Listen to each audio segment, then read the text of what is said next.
Siang, Shalom, salam sejahtera buat kita semua. Yang saya hormati, Ibu Aswarina Nasution sebagai dosen pengampu mata kuliah Seminar Biologi, serta teman-teman dan para audiens menyaksikan hasil Seminar Biologi pada kesempatan kali ini. Sebelumnya, izinkanlah saya memperkenalkan diri saya terlebih dahulu. Perkenalkan, nama saya Alfredo Marito Timotius Pandiangan dengan NIM 4172220001 dari kelas Biologi Nondik A 2017. Saya selaku moderator dari pemakalah saudari Hotmaria Febrianti Sinaga. Adapun judul hasil seminar proposal oleh saudari Hotmaria yaitu aktivitas antibakteri ekstrak etil asetat bakteri Symbion spons asal perairan Sibolga dalam menghambat pertumbuhan bakteri Staphylococcus aureus dan Escherichia.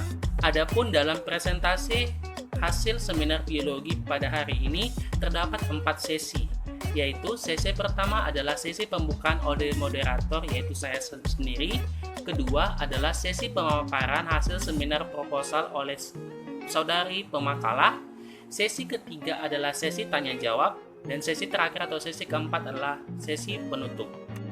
Baiklah, dan untuk itu saya serahkan selanjutnya kepada saudari pemakalah untuk memaparkan hasil seminar proposalnya pada kesempatan kali ini. Kepada saudari Hotmaria, waktu dan tempat saya persilahkan.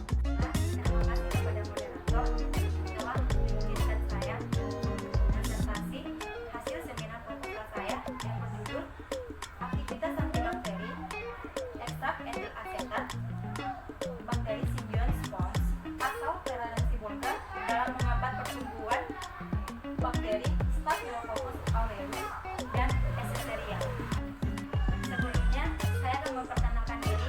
Nama saya Maria Febrianti Sinaga, NIM 4171220009. Adapun latar belakang dari hasil penelitian saya, yang pertama, bahan alam yang dapat dimanfaatkan sebagai sumber senyawa bioaktif atau metabolit sekunder itu adalah spons.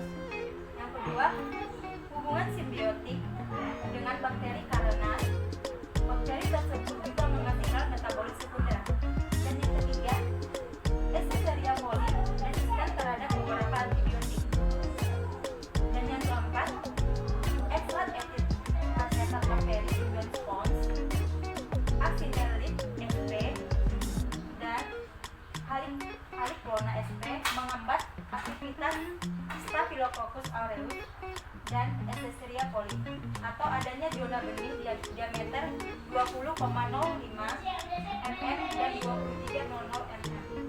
Dan yang kelima, diameter zona hambat keempat ekstrak 20,05 mm dan 23,00 mm atau Acinilerid sp 7,05 mm atau Halicrona sp.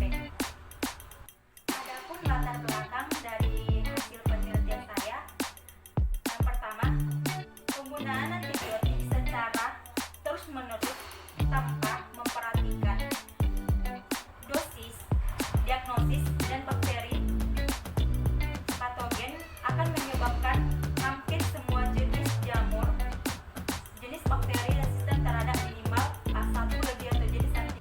Dalam penelitian saya ini menunjukkan bahwa Escherichia coli resisten terhadap beberapa antibiotik seperti penisilin, ampicillin,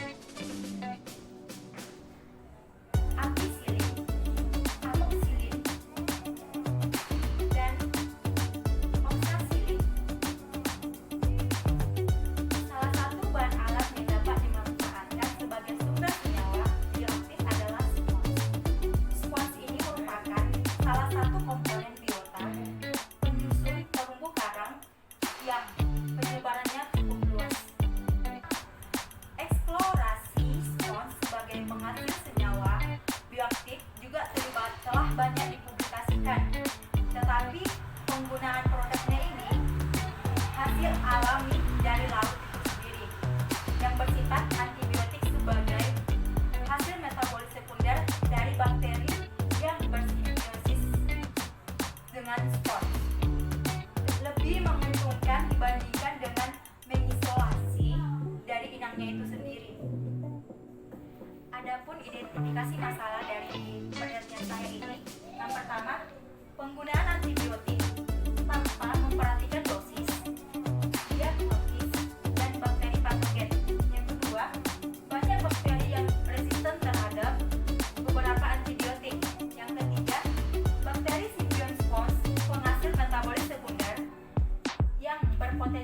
sebagai antibiotik.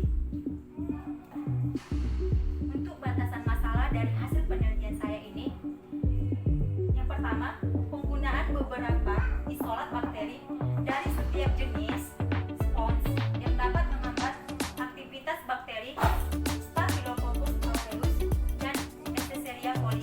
Yang kedua, pengujian antibakteri ekstrak etil asetat bakteri Symbiont spons terhadap zona hambat bakteri Staphylococcus aureus dan Neisseria. Yang ketiga, penggunaan kromatografi lapis tipis atau KLT untuk menentukan senyawa metabolis sekunder dari si spons yang bersifat antibakteri yang dihasilkan oleh ekstrak etil asetit bakteri Symbiont spons. Adapun untuk rumusan masalahnya ini, yang pertama, apa saja isolat bakteri yang bersymbiont spons dengan Haliponas sp dan Actinelid sp yang berpotensi dalam menghambat bakteri Staphylococcus aureus dan Neisseria coli.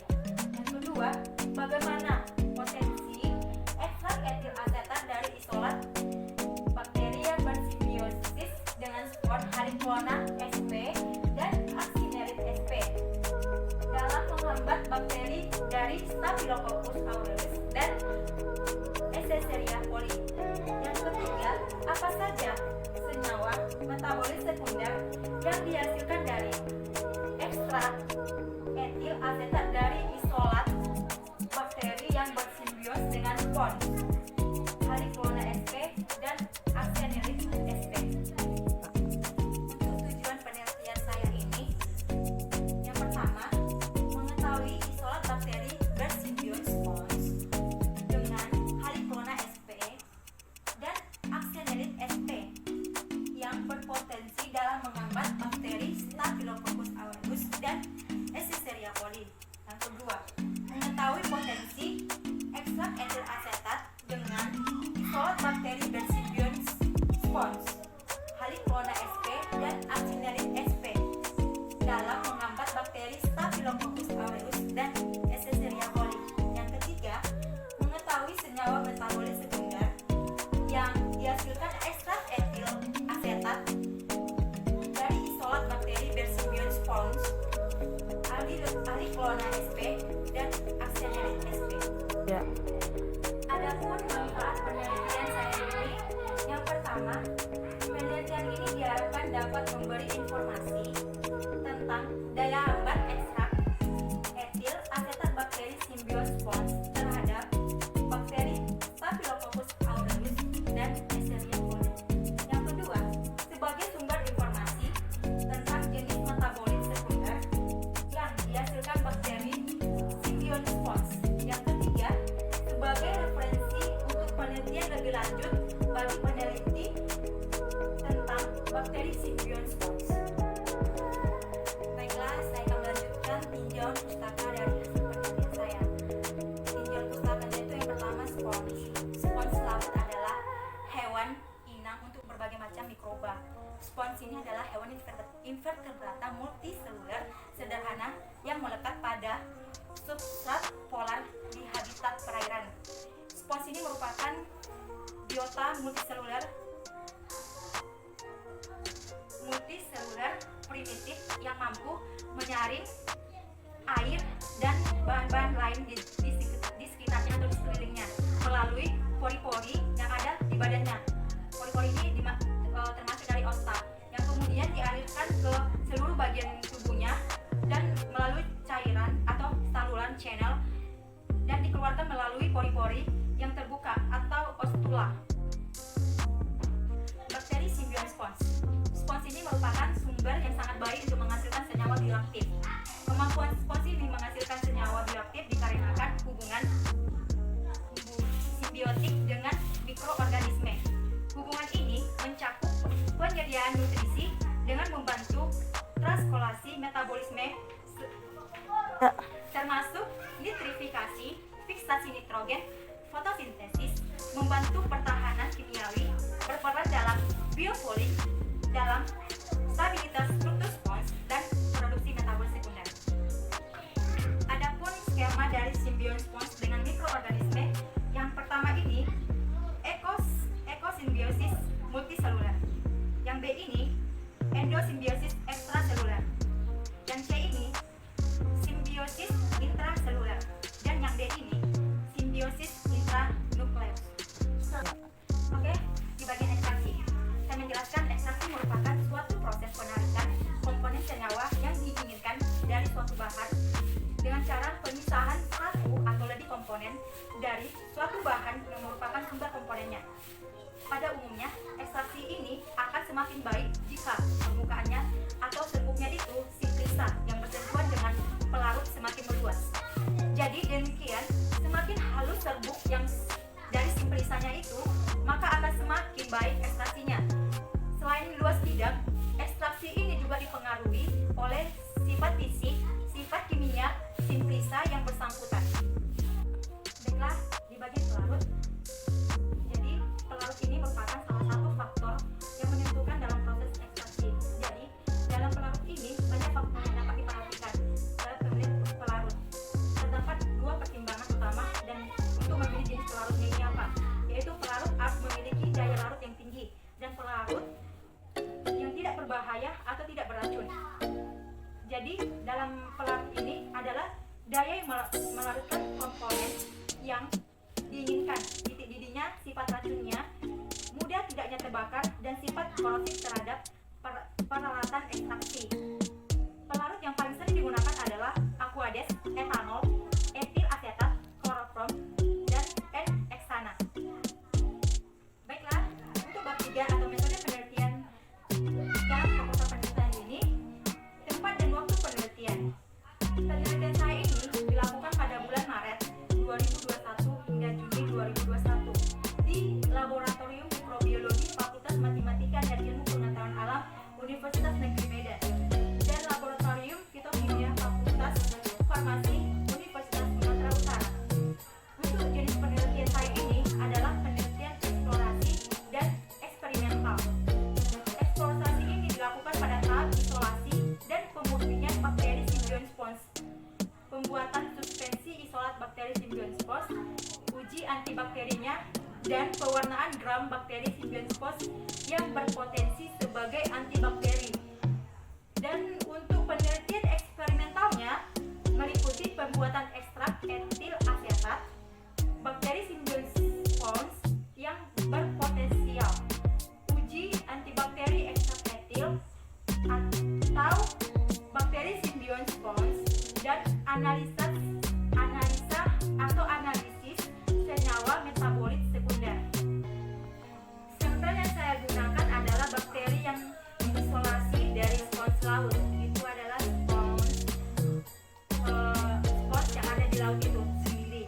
Untuk variabel penelitiannya, saya mencakup dua variabel bebas dan variabel terikat. Untuk variabel bebas, ekstrak etil asetat bakteri simbion spons. Untuk bakteri terikatnya itu adalah aktivitas antibakteri terhadap bakteri Staphylococcus aureus dan Escherichia coli yang ditandai dengan adanya zona hambat di sekitar isolat bakteri dan senyawa metabolit sekunder ekstrak etil bakteri simbion spons. Adapun alat atau bahan dari hasil penelitian saya, yang pertama alat, yang pertama cawan bateri, yang kedua OC, yang ketiga tabung reaksi, yang keempat lampu spiritus, yang kelima mortil, yang keenam inkubator, yang ketujuh autoclave, yang ke-8 oven, yang kelima lamina airflow cabinet, yang ke-10 neraca analitik, yang ke-11 pipet tetes, yang ke-12 vortex, yang ke-5 gelas ukur, yang ke-14 mikroskop, yang ke-15 cover dan objek gelas, yang ke-16 camber, yang ke-17 Erlenmeyer, yang ke-18 rotary evaporatorium, yang ke-9 kapas, yang ke-20 mikropipet, yang ke-21 aluminium foil, yang ke-22 kertas cakram oksoid, 23 kertas oksidase tes strip garis, yang ke-24 kertas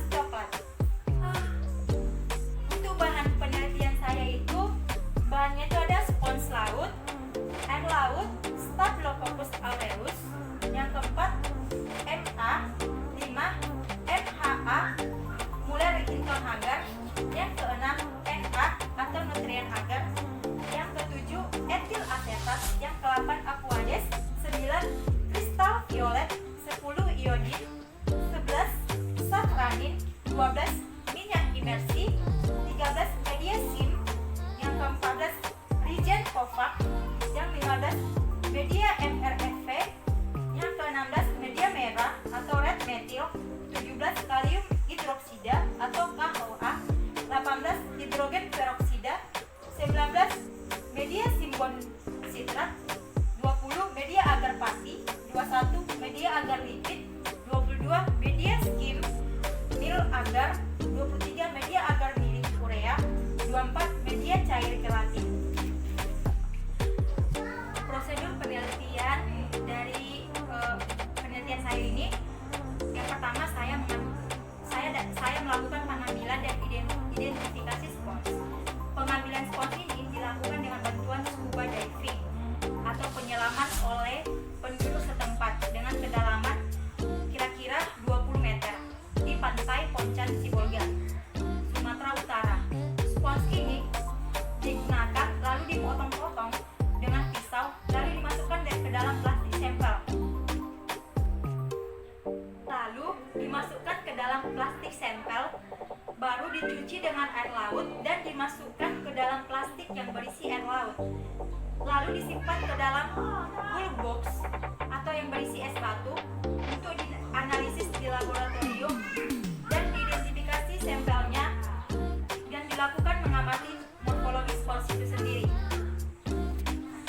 Yang ketiga, pembuatan suspensi isolat bakteri symbiont spons. Yang pertama, isolat murni diambil dengan jarum OC, lalu dimasukkan ke dalam tabung 5 ml larutan NaCl fisiologis. Yang kedua, suspensinya itu dihomogenkan. Yang ketiga, Staphylococcus aureus MRSA diinokulasikan ke media Na dan inkubasi. Yang kelima, bakteri dimasukkan ke dalam tabung 5 ml larutan NaCl fisiologi.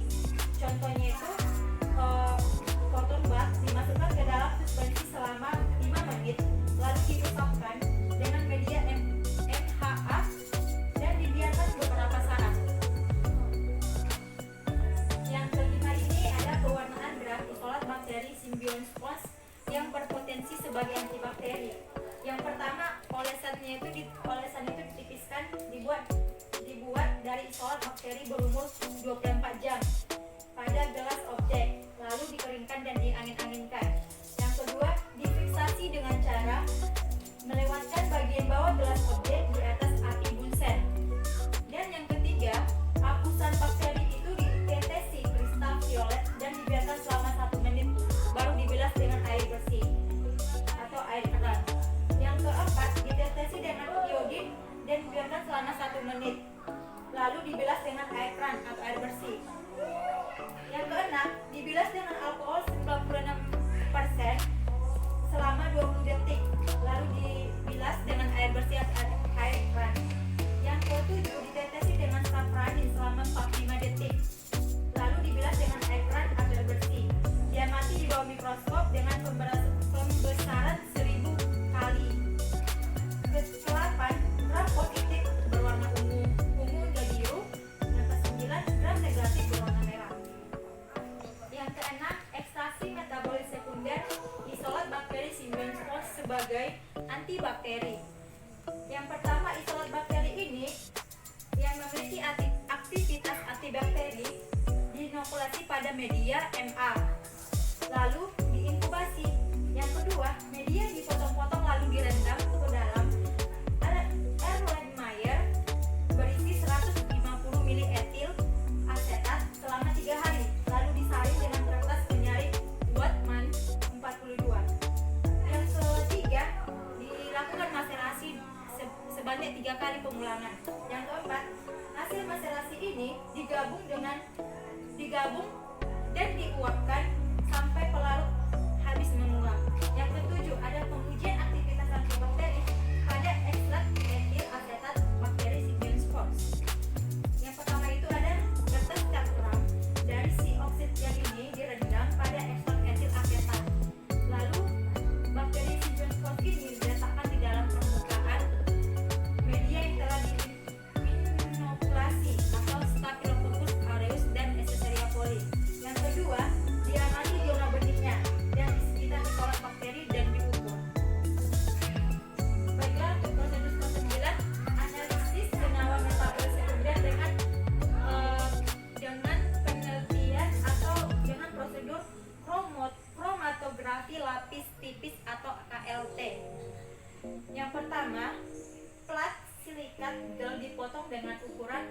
9,8 kali 6,9 cm. Lalu diberi batas oleh 0,3 cm dan di bawahnya 0,5 cm. Lalu plat kedua ini diaktifasi pada oven. Yang ketiga, ekstrak kental bakteri ditotolkan pada plat.